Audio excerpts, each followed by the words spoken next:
may sinasabi siya na may mga taong nasa likod. At eto, still, hindi pa rin niya parang inaamin dito.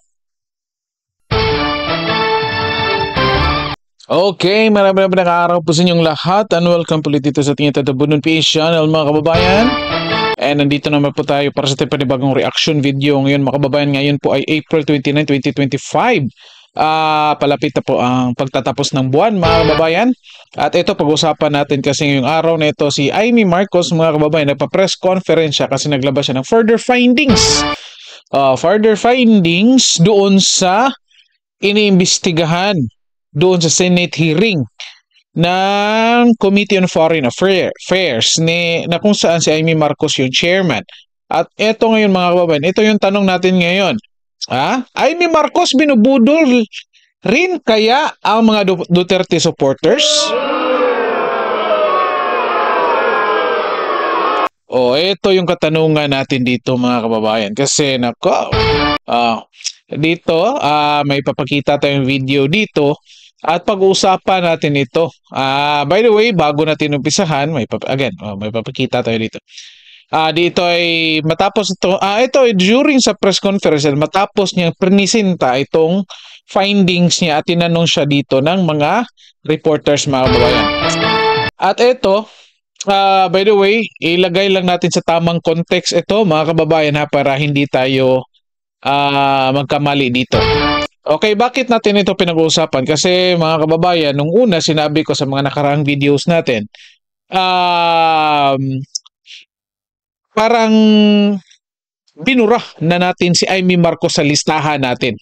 Kasi nung nangyari yung pag-aresto, pag-kidnap kay PRRD mga kababayan, walang nagawa si Imee Marcos.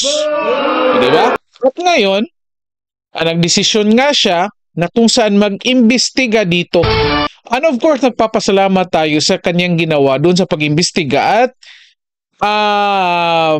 nalaman natin, marami tayong nakuhang informasyon at mayroon tayong mga nakilalang tao na kung saan may kinalaman doon sa mga pangyayari. At ito na nga, nung bago nag-Holy Week or during Holy Week pala, inendorso na nga siya ni Vice President Sara Duterte mga kababayan. Okay? At ito, mukhang kinukonsider natin ngayon si Imee Marcos. Hindi natin agad-agad tinanggap itong endorso ni Vice President Sara Duterte. Of course, sumusuporta tayo kay Sara Duterte. Pero, tinitignan pa rin natin mga kababayan kasi nga kapatid ito ni PBBM. Okay, kaya nga nilalagay natin sa tamang context na yun bago natin ito talaga umpisahan. Na kung saan kaya natin pinag-uusapan ngayon si Imee at itong nilabas niyang informasyon dito at dito sa mga sagot niya sa mainstream media o sa mga media personnel mga kababayan. Kasi medyo may nakikita tayong questionable dito. Okay, ako personally personal opinion ko ito mga kababayan Again, marami na sa mga Duterte supporters na willing na magsuporta kay Imee. Walang problema yan, okay? Again, para sa akin, walang problema. Ako nga, personally, kinukonsider ko ngayon si Imee. Kaya tinitignan natin. Hindi ko sinasabi ngayon na ayaw kong iboto si Imee, yet kinukonsider ko pa. Hindi pa final yung decision ko. Kasi nga, in the first place, mga kababayan, Marcos yung apelido niya. Nung last 2022, hindi nga ako bumoto kay PBBM. Hindi nga ako nabudol doon. Ito pa kayang si Imee. Well, again, posible na 12 naman yung pipiliin natin. At itong si Imee, inendorso ni VP Sara kasi kilala ni VP Sara. Of course, tayo may tiwala kay Vice President Sara. Pero again, ito nga mga kababayan, dahil sa lahat ng pangyayari ngayon at yung responsable sa nagkidnap kay PRRD, ito may kinalaman yung kapatid niya. At dito meron tayong mga nakikita dito. Kaya nga tinanong natin ngayon, binubudol nga ba tayo dito ni Amy, mga kababayan, sa mga findings niya para makakuha siya ng suporta galing sa mga Duterte supporters? Yan po ay katanungan lang. Again, kung pwede kayong mag-comment dyan patungkol dito sa ating pinag-uusapan, or kung may desisyon na kayo na suportahan si Amy, again, walang problema, mag-comment kayo. Kung hindi pa, then, again, tingnan natin ha. Ito, again, pakita ko sa inyo itong part lang ito, maiksi lang, naka-speed up din. Itong part na kung saan tinanong na siya. I think alam naman natin kung ano yung ibang mga detalye presenta na natin sa ibang video yan. Hindi pa ito naglabas si Amy. Kasi nung una naglabas na siya nung mga pangyayari, sunod-sunod na mga pangyayari, presenta na natin yan. Okay, ngayon may video nga lang siyang pinakita, parang summary. At ito, tinanong siya, pakinggan natin yung mga sagot niya dito, mga kababayan, pag-usapan natin. Ito. Yun. By the way, paki-like and share po ng videos natin, and then paki-subscribe din po sa ating channel. Okay, ito. Hello. Ma'am, how's your relationship with the President? Nakapag-usap na po kayo? No, I haven't seen him in ages. I'm sure he's not happy about what's happening. I'm certainly miserable about these developments. Sinasabi niyong plano ng gobyerno, pinlano ito, politically motivated. You think PBBM allowed this po? Hindi ko alam, inako ni SOJ Boying Remulla na siya nag-utos. Ngayon hindi ko alam kasi sa isang banda, masasabing alter ego ang bawat membro ng kabinete. Sa ibang banda naman, kusang ginawa ni Secretary of Justice. Stop po. Pause muna natin, mga kababayan. Ito, pag-usapan niya, importante ito ha. Kaya nga tinanong natin dito, mga kababayan, kung binubudol tayo ni Amy Marcos dito. Okay, mag-comment kayo dito kung sa tingin nyo, o halimbawa kayo si Amy Marcos. Okay, yan yung tanong sa inyo. O sa tingin nyo ba, walang kinalaman si PBBM dito? Diba? Mag-comment kayo dyan. Ako personally, mga kababayan, hindi ako walang alam at sariling desisyon niya ni Remulla, mga kababayan. Ako personally ha. Bakit? Of course, ang daming mga nakikita natin nung araw na iyon na kung saan pwede nating i-conclude na may kinalaban talaga sa PBBM dito, mga kababayan. Okay? Ito. Natatandaan ninyo, number one, yung mga taong nag-kidnap kay PRRD, saan under yun? Di ba under ng executive? Sinong leader ng executive? PBBM. Una. Pangalawa ha, nung inilipad na si PRRD papuntang Hague, mga kababayan, right after na lumipad na yung eroplano at 11 p.m. Right after, anong ginawa ni PBBM? 'Di ba? Kung natatandaan ninyo, nag-press conference si PBBM, mga kababayan. 'Di ba? So anong ibig sabihin 'yan? Sa tingin niyo ba walang alam si PBBM? Hindi niya alam kung anong nangyayari sa Villamor Air Base? Mag-comment kayo dyan, mga kababayan. Kung sa tingin nyo, walang alam or agree or disagree kayo dito. Tingnan nyo. Paglapag pa lang ni PRRD, lahat ng tao, lalo na yung mga supporters, nakaabang na. Kasi hugon-hugon na. Ano bang hugon-hugon sa... may chismis na may warrant of arrest na. Lahat ng tao nakaabang na hindi pa lumapag yung eroplano ni PRRD galing Hong Kong. Meron na nakitang mga pulis. Yung mga tao, again, hanggang kinuha, dinala sa Villamor Air Base. And again, 12 hours doon sa Villamor Air Base. Yung mga tao, 12 hours ding naghintay. So ngayon, ikaw, presidente ka ng bansa. Hindi mo alam kung anong nangyayari sa Villamor Air Base? Kampo yun na AFP. Correct me if I'm wrong. I think AFP yan. Villamor Air Base. Kampo yan ng AFP. Under yan ng pamamahala ng executive.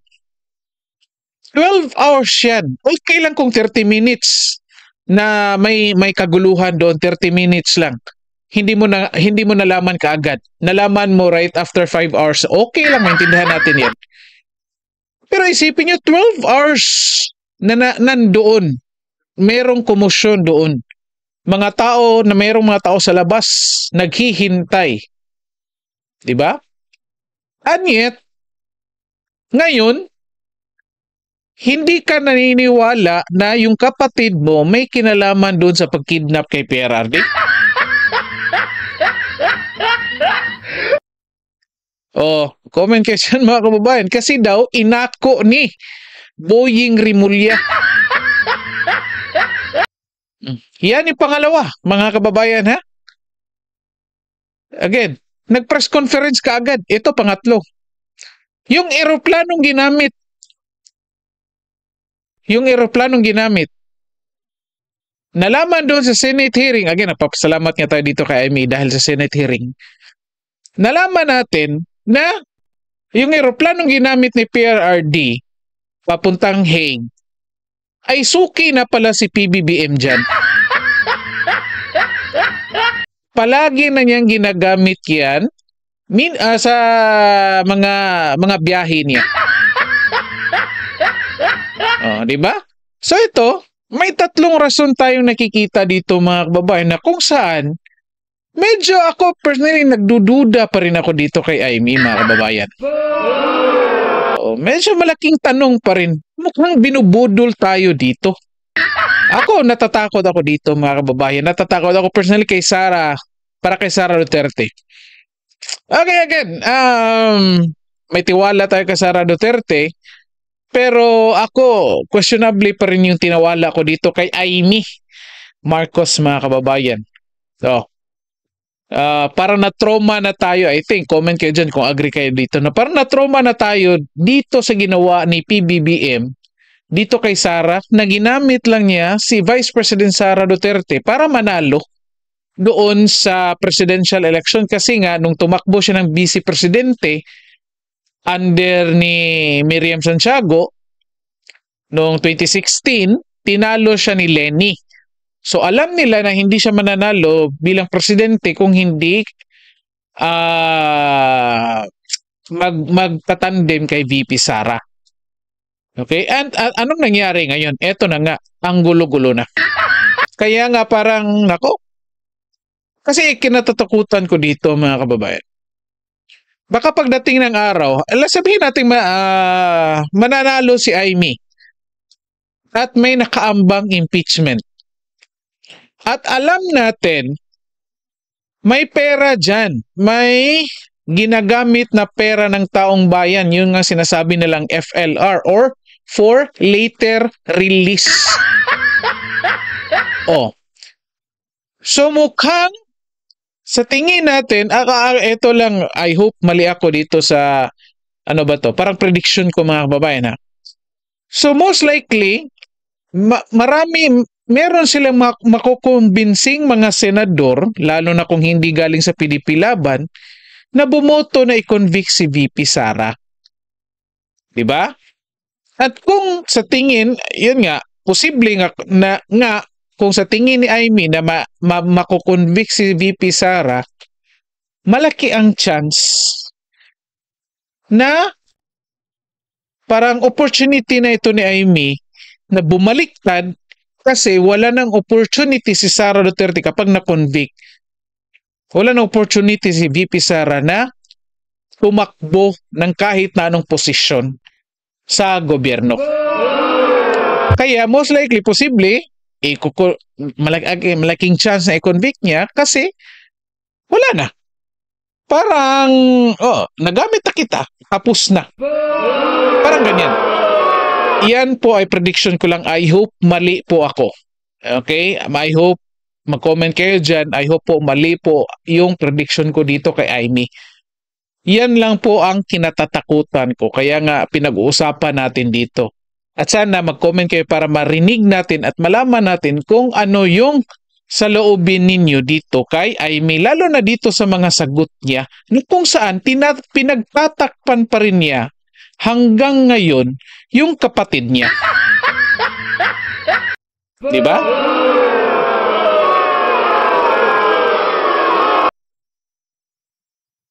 Okay? Ito, patignan pa natin. Ano pa dito? Patuloy pa natin. May pinaimbestigahan kayo sa Office of the Ombudsman. So, if-furnish nyo sila ng copy ng findings ninyo, ma'am? Yes, definitely. Papadala natin doon. Dahil, as we know, this is only in aid of legislation at that we can close this. There are also allegations Forward that, natin, mga first of kababayan, all, several weeks ago, a draft was ICC, a warrant immediately. Sorry, where did Time and time again through the president himself that the ICC has no jurisdiction in the Philippines. Therefore, any warrant of arrest by the ICC cannot be enforced in this country for lack of jurisdiction. It is nothing, that warrant from the ICC, but a mere scrap of paper. Walang bale yun. In addition, there's no basis for the Philippine government to cooperate with the Interpol in enforcing an ICC warrant. The mere fact that a void warrant is transmitted through Interpol does not make it less void, does not make it valid. At ikatlo, as the hearings have established, the circumstances surrounding the investigations of the ICC in this country, the incidents leading to the issuance of these ICC warrants, and the enforcement of such warrants are politically motivated and really are in violation of Article 3 of the Constitution of the Interpol itself. So, hindi baka maireklamo kayo ng obstruction of justice just in case? Itong mga haka-haka, duda, suspecha, madalas nagiging totoo. So, may mga preparation na rin si VP Sara dyan sa warrant Forward natin, mga kababayan, ha. Again, maraming magandang pinag-usapan dito, pero ito muna unahin natin. Yung kung paano niya dinidepensahan yung kapatid niya dito. Hindi naman necessarily dinidepensahan, pero alam niya, parang alam nating lahat na may kinalaman dito sa PBBM, at yun parang pilit niyang pinagtatakpan. Hangin at ang balita ay si VP Sara. Admin media na speculation na even before pa na gumagamit yung dyan, meron din ang mga Amerikano. Akin lamang, kailanman hindi kami nag-away ng aking kapatid. Yan, dito. People saying na hindi maganda na kayo po kinampihan nyo yung mga Dutertes, yung kalaban ng kapatid nyo, more than dun sa kadugo nyo po sa si President Marcos. How do you feel about that? Masamang-masama ang loob ko, ngunit ang akin lamang, kailanman hindi kami nag-away ng aking kapatid. Yung mga amuyong sa palasyo, yung mga nariyan, yung mga lulong, ayun, sila po ang ating kaaway. At hindi ko naman kinakampihan ang isang panig laban sa isa. Ang pinapanigan ko lamang ay ang soberanya ng Pilipinas na isinusuko natin. Nakakahiya naman itong ginagawa natin na. Ma'am, sino daw yung lulong? Abangan po ninyo. Abangan po ninyo. Pero ma'am, hindi ba in a way parang baka ma-destabilize yung leadership mismo ng kapatid nyo dito sa mga nagiging findings at mga statements nyo against people around him? Hindi ko linalabanan ng sinuman, binabasa ko lang ang lumabas sa katibayan mula sa hearing. Wala akong magagawa kung litaw ng litaw ang katotohanan. Okay, mga kababayan. Sorry, mali tuloy. Dyan, stop lang muna natin dyan, ha. Ito yan nga, kung napansin nyo yung mga sagot niya, ha. Ito nga, di ba? Hindi daw sila nag-away. Of course, hindi naman natin dinadasal na dapat mag-away sila, di ba? Pero ito kasi,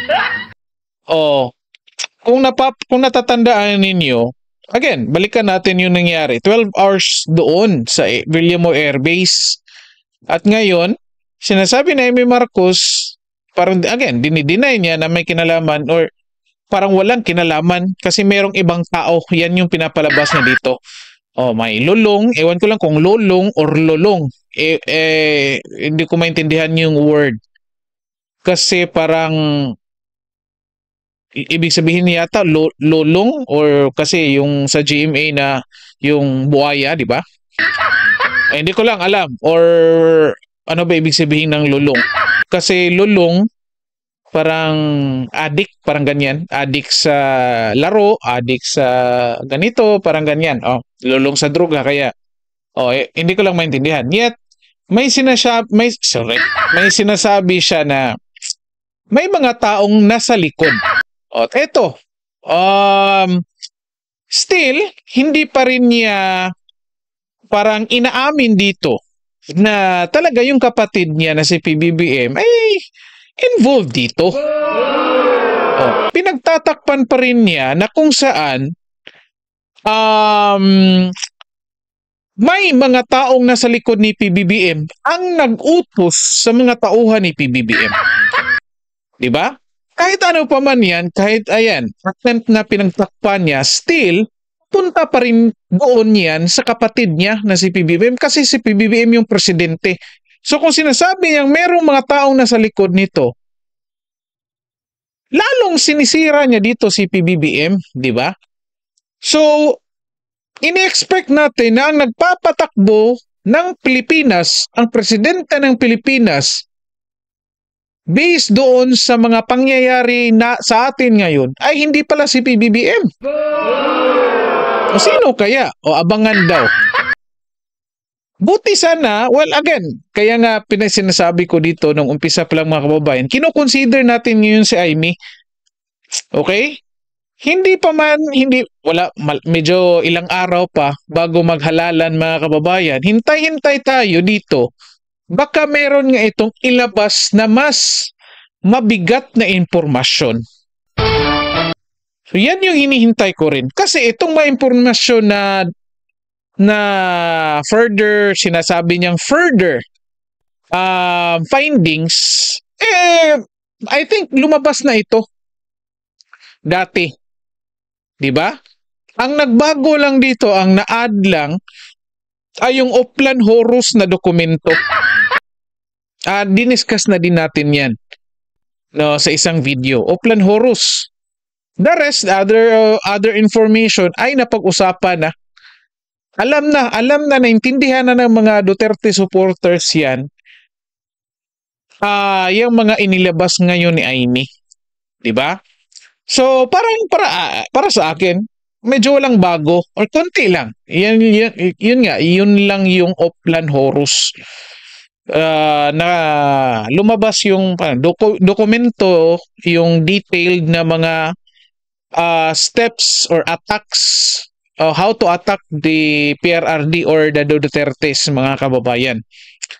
And still, pinapalabas dito nga ni Amy na kumakampi siya kay VP Sara, yet at the same time, pinagtatakpan pa rin niya yung kapatid niya. At ito yung delikado mga kababayan ha. Tinanong siya, bakit doon ka sa mga Duterte kumampi at hindi dito sa kapatid mo? Sinasabi niya wala siyang kinampihan. Yan yung ako personally ha. Correct me if I'm wrong. Ito, opinion ko lang to. Para sa akin, delikado yan. No? Nakikita ng mga tao kinampihan niya si Vice President Sara. Pero sinasabi niya na ang kinakampihan niya yung anong tama, I think iba lang term yata ginamit niya. 'Di ba? So posible na pagdating ng araw ito yung sagot pala niya, pinoprotektahan niya yung sovereignty ng Pilipinas. Natatandaan ko na. Sinasabi niya na pinoprotektahan lang yung soberentiya ng Pilipinas. Ako nakikita ko, baka pagdating ng araw, posibleng babaliktad at maggagawa ng rason na ipresenta ng tao para mag-cover up sa kanyang pagbaliktad. Okay? I hope naintindihan niyo mga kababayan, ha? Again ha, ito lang prediction ko lang mga kababayan ha. Kasi hindi pa rin nakukuha ni Amy Marcos yung tiwala ko mga kababayan eh. Dahil sa sagot niya na wala siyang kinampihan, hindi destabilization yung target niya dito, delikado ito kasi baka pagdating ng araw, muling babaliktad, or hindi muli pala, sorry. Babaliktad yan si Amy at magbibigay lang ng rason na kumakampi lang siya sa tama. Di ba? Yun nga pinangangambahan natin, baka sabihin niya pagdating ng araw, Unless talaga kung beyond reasonable doubt, ha?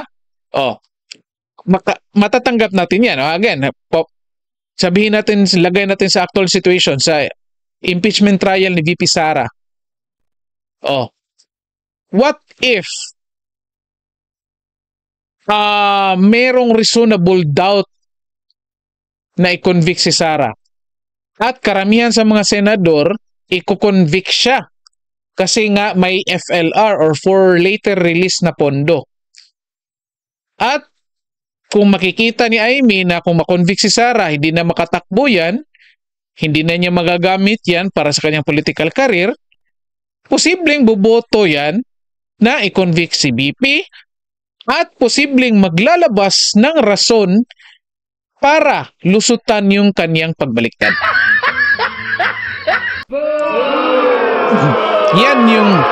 Yan yung kinatatakutan ko dito, mga kababayan. Yun nga, okay lang naman kung i-convict niya si VP Sara.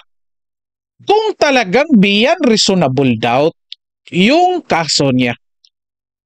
Kung talagang mapatunayan ninyo, di wala tayong magagawa. Di ba? Pero ngayon, so far, based sa mga dokumento ninyo, nako, ang labo niyan, mga kababayan. Ako personally, yung mga pangalan lang, 125 million in 11 days, nako, ang labo ng mga ano niyan. Well, anyway,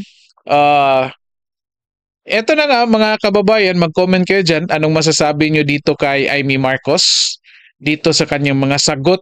Kasi, until now, medyo hindi pa tayo nakapag-desisyon patungkol dito sa kung isasali ba natin ito sa ating top 12 para sa ating mga senador, mga kababayan. Ako personally, kinukonsidera ko si Hunasan. 'Di ba? 10 lang yung sa 10 yung sa PDP. Kinukonsidera ko ngayon si Hunasan, mga kababayan, pang 11. At tinitignan ko pa si Camille at si Busita. Okay? Parang kulang na lang ako ng isa. Okay? Kulang na lang ako ng isa. So, titignan pa natin yan, ha. Ngayon nga, parang para sa pang 12 natin na listahan, kinukonsidera na rin natin dito si Amy. So, 3 ng tao yung kinukonsidera natin dito kasi nga inendorso ito si Camille at si Amy. So, medyo kinukonsidera natin ulit dito. Okay? So, again, comment kayo dyan, mga kababayan, and then paki-like po and share ng video natin para rin po makita din ng iba. At map-isip din po sila. Okay? So dito na lang po muna tayo and then kita-kita tayo sa susunod na video. Okay? Maraming salamat po sa inyong lahat.